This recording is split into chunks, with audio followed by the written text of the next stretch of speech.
Falando de meio ambiente, a gente não tem como não falar de meio ambiente, porque essa é uma preocupação mundial, né, também, agora diante da eleição de Donald Trump.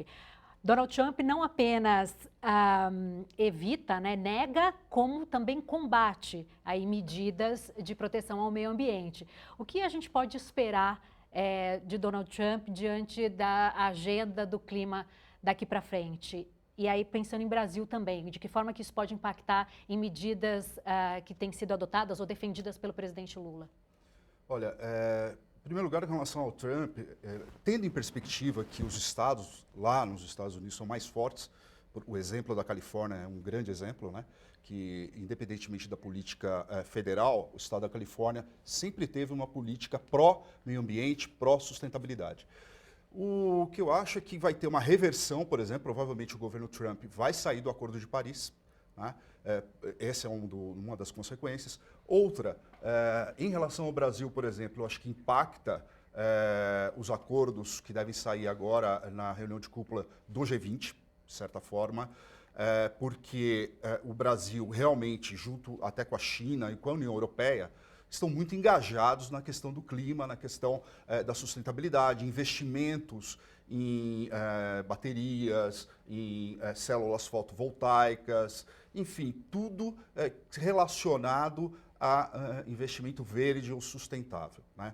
E o Brasil quer muito liderar isso como um país do sul global, né? E juntamente aí com a China, com a União Europeia, e quando a gente tinha Biden, tínhamos também os Estados Unidos aí. Tinha uma série de acordos com relação à questão da mitigação da emissão de gás carbônico, por aí vai, né? Se tem um assunto internacional que é um denominador comum em termos de cooperação, é a mudança climática, né? A gente vê bem isso entre a União Europeia e China, por exemplo.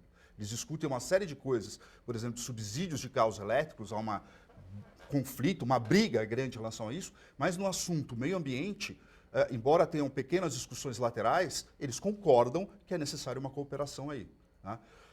E o Brasil está junto, né, nessa. Agora, os Estados Unidos, um dos maiores, se não me engano, um dos maiores poluidores do mundo, né?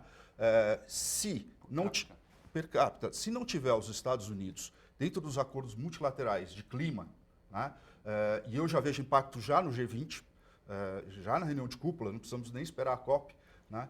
Mesmo o governo Biden. Sério, porque... O que for acordado ali... O Biden, exatamente. Né? Então, infelizmente, há um impacto negativo. Há um retrocesso, talvez tenhamos um retrocesso que eu não queria que tivesse, que seria a questão, o que se conseguiu com o Acordo de Paris, por exemplo, né?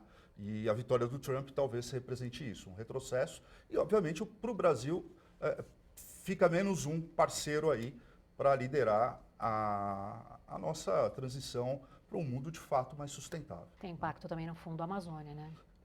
Provavelmente, né? Ele deve mexer nessa questão também, né? A gente precisa ver que o Trump, né, a gente precisa ver que mesmo com o governo Biden, né, os Estados Unidos têm grande pressão política e de coerção sobre os demais países, né, por exemplo, na União Europeia. Mesmo sob o governo Biden, e aí eu pego um exemplo diferente, que é a questão dos chips, né?